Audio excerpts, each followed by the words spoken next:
Welcome along, fellow Beatle people. This time around, we're going to check out John Lennon's Kenwood estate. Before I begin, please like and share the show and subscribe to my channel and hit the notification bell. Now let's begin our journey.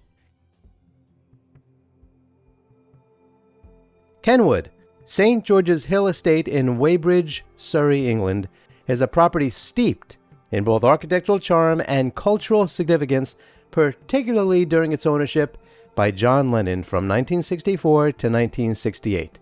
Purchased at the height of Beatlemania, Kenwood served as a creative haven for John Lennon during a pivotal period in the Beatles' career, while its architecture and renovations reflected the eclectic tastes of the era. In this show, we're going to explore the architectural features of Kenwood, its historical context during John Lennon's residency, and some intriguing stories that highlight its role in his life and the broader Beatles narrative.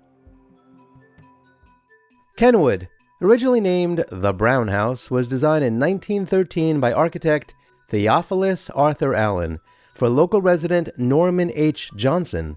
Built by the local firm Love and Sons, the house exemplifies the mock-Tudor style popular in early 20th century England, characterized by its half-timbered facades, leaded windows, and steeply pitched roofs, evoking a romanticized vision of historic English architecture.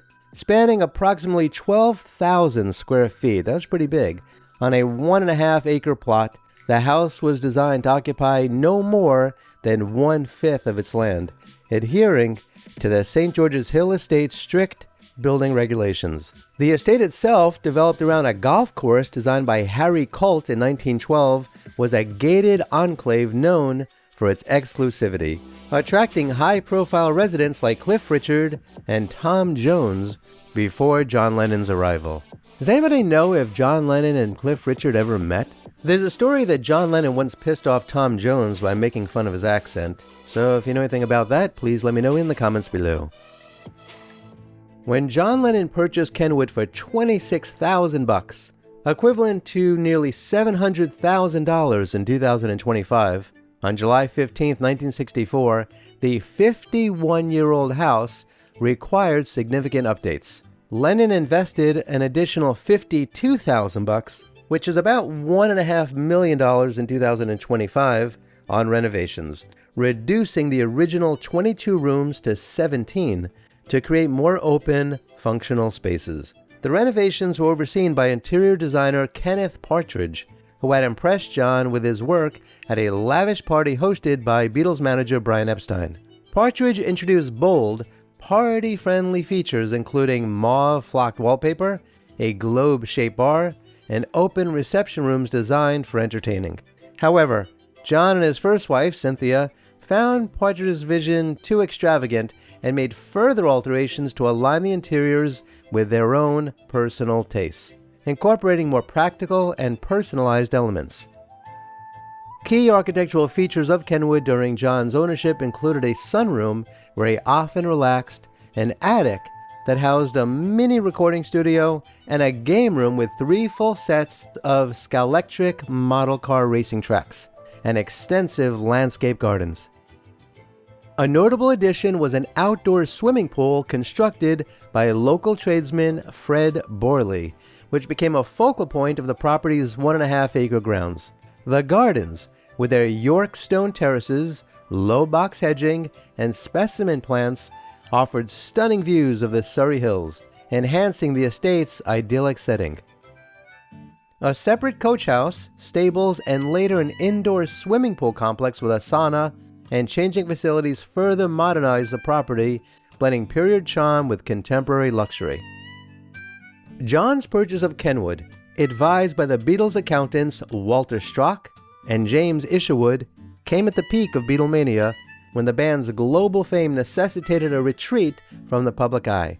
Located 18 miles from central London, St. George's Hill offered privacy and security, with Kenwood situated near Sunny Heights, Ringo Starr's home, and a short drive from George Harrison's Kinfounds in Esher. John, Cynthia, and their son Julian resided at Kenwood from the summer of 1964 until the late spring of 1968, a period that saw the Beatles produce groundbreaking albums such as Rubber Soul in 1965, Revolver in 1966, and Sgt. Pepper's Lonely Hearts Club Band in 1967. Lennon reportedly wrote I Am the Walrus in the attic, and the property's serene environment fostered his creative output. Despite its grandeur, John never fully warmed to Kenwood, describing it as a stopover and feeling constrained by its bourgeois atmosphere. The renovations, which took 9 months and forced the family to live in the staff flat temporarily, were plagued by impractical designs, adding to his dissatisfaction. However, Kenwood became a hub for both creativity and social activity, hosting some fans, friends, and of course fellow musicians.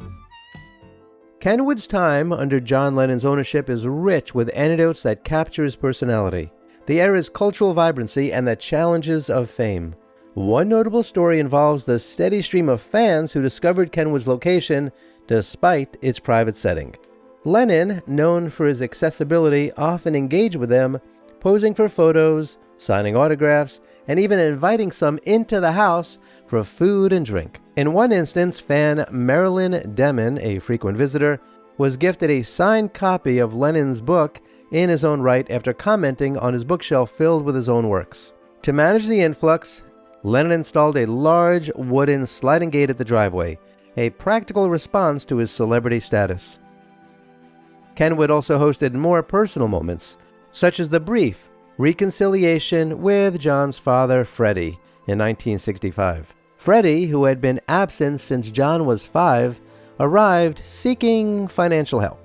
Despite Cynthia's persuasion to let him stay, the reunion was tense, and John ultimately distanced himself, though it's been said that John later bought Freddie a house. Lennon's lifestyle at Kenwood reflected the 1960s counterculture. His heavy use of LSD, hashish, and amphetamines, often in the company of figures like art dealer Robert Fraser, was well documented. Legend has it that in a striking episode influenced by transcendental meditation, John once buried a large quantity of LSD in the garden. But who knows if that was really true or not. Kenwood's role in the Beatles' legacy is further cemented by its connection to Hey Jude. Paul McCartney conceived the song while driving to Kenwood to visit Cynthia and Julian after John's separation from Cynthia, prompted by his relationship with Yoko Ono. The house's sale in December of 1968 for approximately $48,000, following the divorce, marked the end of John Lennon's tenure. By the way, that would be about $450,000 today.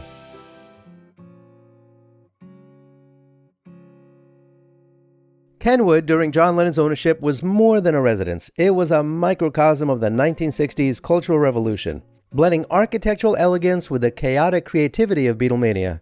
Its mock-Tudor design, enhanced by lavish renovations, provided a stage for John's musical genius, personal struggles, and interactions with fans and family.